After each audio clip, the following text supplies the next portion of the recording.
there. In this video, we're going to talk about how to differentiate instruction by incorporating student characteristics, particularly student learning preferences and student interests. So what you'll find on Moodle is a link to this Prezi. You can refer back to it at any time, as you can refer back to this video at any time. So if we start by talking about differentiating instruction, the very first thing we need to do is we need to have a deep understanding of the curriculum.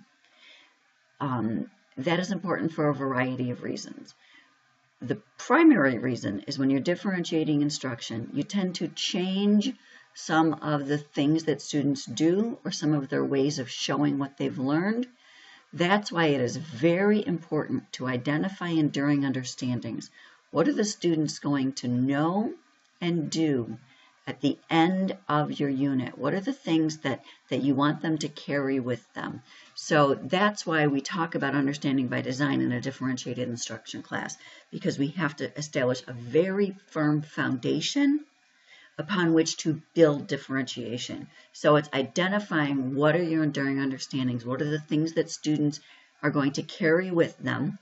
From there, you generate your essential questions and you list your outcomes, the knowledge and skills. That way, if you have a very firm understanding of the foundation of your unit, when you differentiate, you keep that in mind. You might even keep a visual of that posted somewhere so that you don't stray too far from what the purpose of your unit of instruction is. Next thing we need to do is get to know learners. One of the last sessions that we did was talking about characteristics of exceptionality. That's when you looked at the videos and made the tables. It's important to understand not just in general the characteristics of different exceptionalities. That really helps us as educators and as human beings to understand that if somebody has a specific exceptionality, there are some characteristics we might be able to expect. But it's also important to understand the particular way that the exceptionality manifests itself in that learner. For example, students with Asperger's syndrome. One of the characteristics of Asperger's syndrome is that they don't want to make eye contact very frequently, or that they may experience certain levels of anxiety in new social situations, or that they may be socially awkward.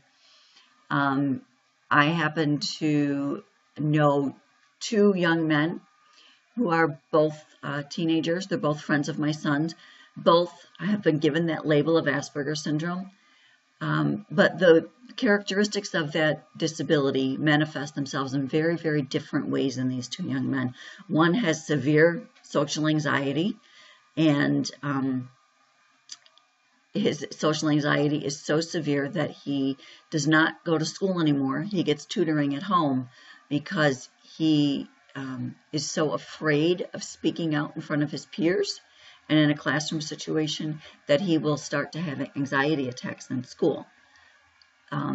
The other friend of my son's that has Asperger's syndrome goes to school, is in general education classes, has always been in general education classes.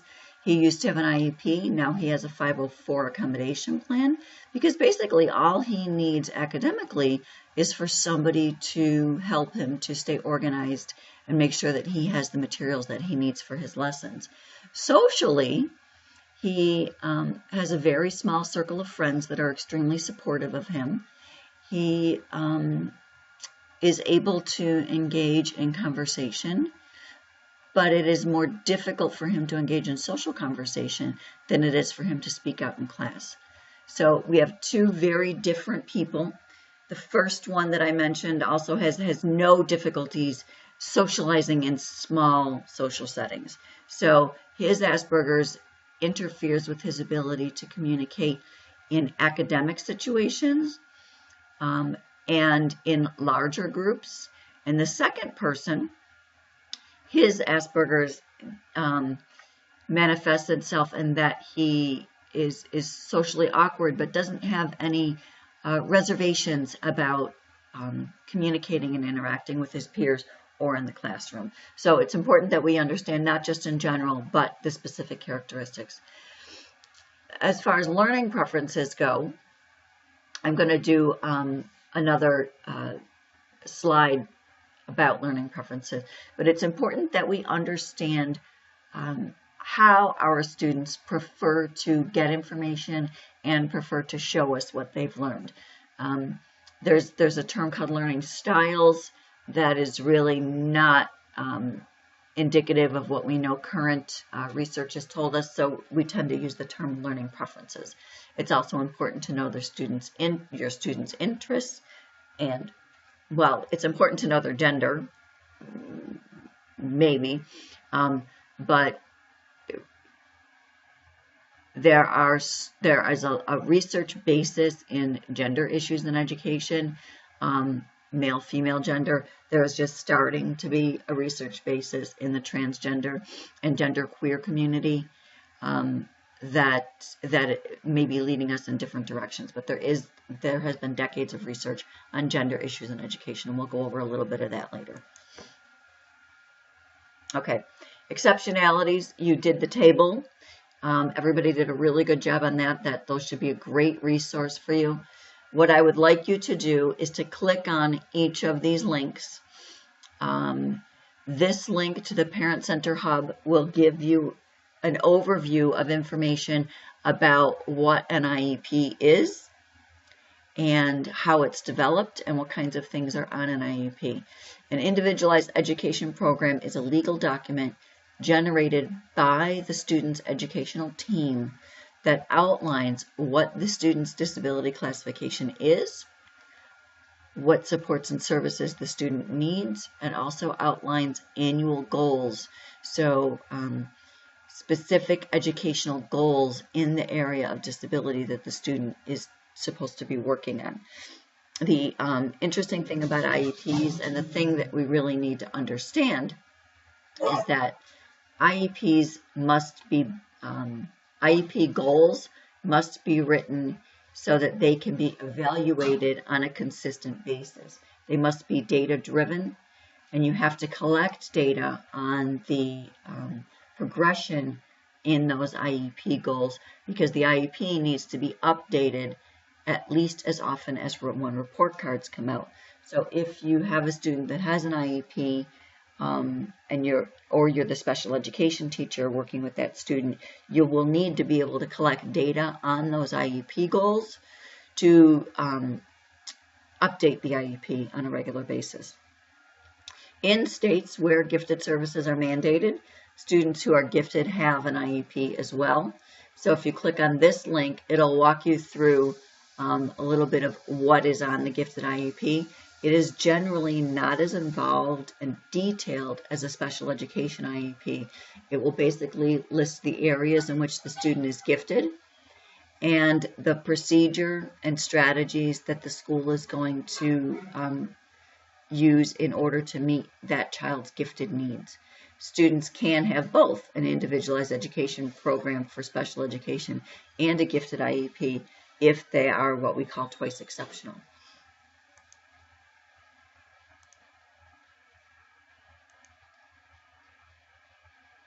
The next thing we need to think about is learning preferences. You are probably all familiar with the Johnson & Johnson's version of learning styles. That's kinesthetic learner, auditory learner, visual learner.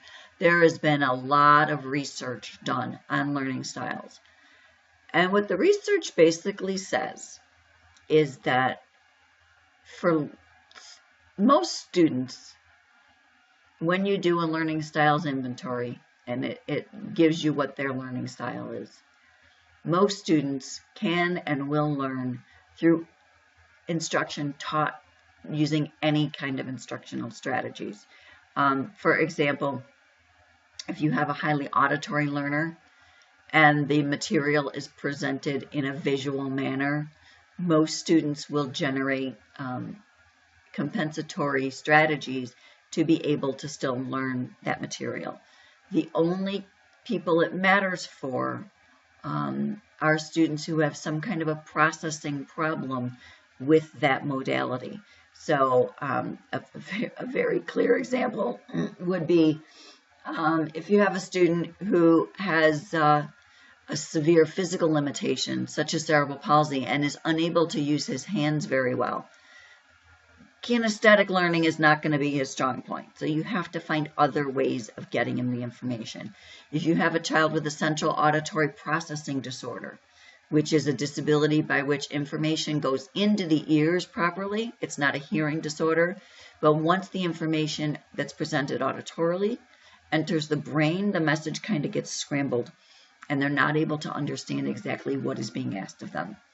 For those kids, when information is presented primarily auditorily, it impacts them. There's also a field of research that looks into how teachers teach. And what that research says is teachers will basically teach to their preferred learning style. So I am a very visual learner. That is my preferred learning style. I tend to teach using visuals. It's very, very rarely that I will just talk about something without there being a visual present for my learners.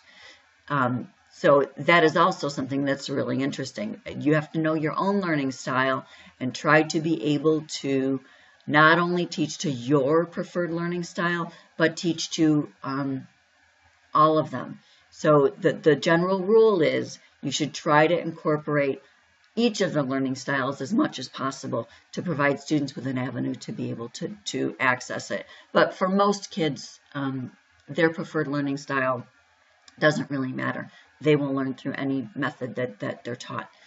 As far as multiple intelligences, this is a theory of intelligence that was created by Howard Gardner. You're all familiar with it. You all did the Matrix. Very good job on that too, by the way. But what we need to understand when we do a multiple intelligences inventory is a couple of things. Number one, I would encourage you to take a multiple intelligences inventory yourself and see where you lie. Take it again in a year, and you may find that some things have changed. Our preferred multiple intelligences will change depending on what content we're thinking about, depending on whether we are actively engaged in learning at that moment. They will change as we progress through our education. So we need to be aware that those things are flexible and fluid and malleable. We also need to be aware that using multiple intelligences in instruction is not a prescription. It's not as if you find a child's highest areas in the multiple intelligences inventory and then design all the lessons to meet that need. I actually got the chance to see Howard Gardner do a presentation several years ago at the University of Buffalo when I was a student there. And at the end of his presentation, he opened up the floor to questions. And the very first person to ask a question said, in a very strong Buffalo accent, so we kind of know what she sounded like, very flat, I have this student in my class, and she's on an IEP, which is not the right terminology. We don't ever say students are on IEPs. We say they have IEPs or receive special education services. But she, of course, was not using current best practice. So she said, I have the student in my class, I teach third grade, and she's on an IEP, and her multiple intelligence is musical, and I can't be expected to be singing and using instruments in every lesson when I have 24 other students to worry about. So we all know these type of people. She was looking for Dr. Gardner to kind of give her an out and say, well, no, of course not. You can't be expected to do that. You're not a musician and you're not a special ed teacher. But all of the other teachers in the room gasped because she was just giving him a very bad impression of us.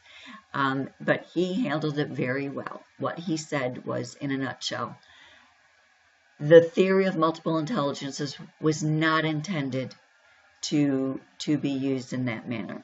It was not intended, oops, sorry, that's my phone cracking. It was not intended to pigeonhole kids into their preferred learning intelligences.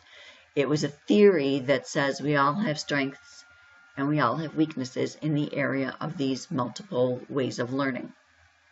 What he said was, if you have a student who learns best through music, that doesn't mean that you need to sing and use instruments in every lesson. you can certainly incorporate rhythm and pattern and rhyming in many lessons in order to be able to get her to understand the material better. So neither learning styles nor multiple intelligences are a prescription. So you might be thinking to yourself, then why are we doing all this stuff for our lessons? We're going to be looking at multiple intelligences, and you're asking us to do an inventory. I'm asking you to do an inventory for multiple intelligences or learning style as a way of getting to know your student. I strongly encourage you to do them in practice. It just helps you to understand ways that they prefer to learn and to show their learning. And doing a multiple intelligences inventory is highly beneficial for designing lessons when you're giving students choices of what they want to do. I'm actually going to stop this recording right now. In the next recording, I will go to the Moodle site and show you some examples of inventories of these things. Also, we'll do a little internet search because there are plenty of inventories that you can use for this on the internet.